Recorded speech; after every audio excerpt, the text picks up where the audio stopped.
آرمانجا me ku kesê ku nehferî ziman dibin zimanê Kurdî bixwînin ji ber ku zimanê dayîkê ye zimanê xwe nî dayîkê xwedî derkevin ez pêvî me ku zarokên me ji niha de dest bi zimanê Kurdî bikin ji bo ku bêhtir zimanê Kurdî li ceman şêrîn bibe.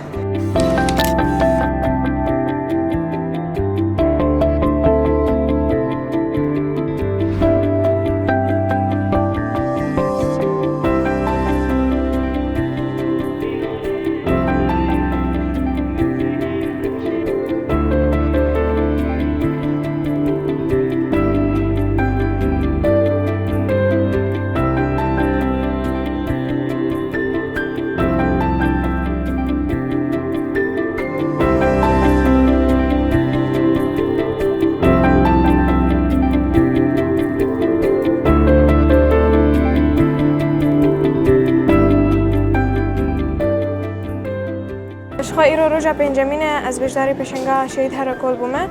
به هجمار پرتوک خو هجمار کردی عربی و انگلیسی یک کردی دست هجمارن و یک عربی جی هفته هجمارن یا انگلیسی پنجی هجمارن از به هجمار ایرو بجداری و پشنگه بومه پروژه کو استخوازم چه بکم استخوازم پشنگه که تایبه جبو پرتوک زاروکا چکم یادی جی استخوازم وشان خانه که بنا ورونا چکم يعني از پرتوک زاروکا چاپ بکم چه پرتوک نه بین چه کردن بین نفساندن از چاپ بکم جبو زاروکان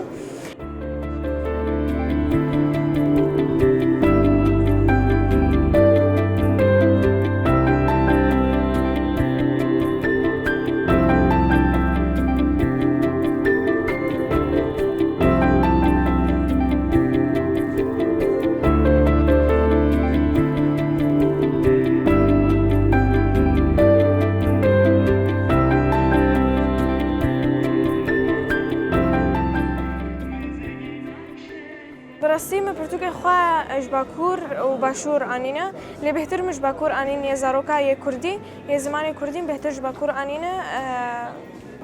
آرمانجا me ku kesê ku nehferî ziman dibin zimanê Kurdî bixwînin ji ber ku zimanê dayîkê ye zimanê xwe nî dayîkê xwedî derkevin ez pêvî me ku zarokên me ji niha de dest bi zimanê Kurdî bikin ji bo ku bêhtir zimanê Kurdî li ceman şêrîn bibe.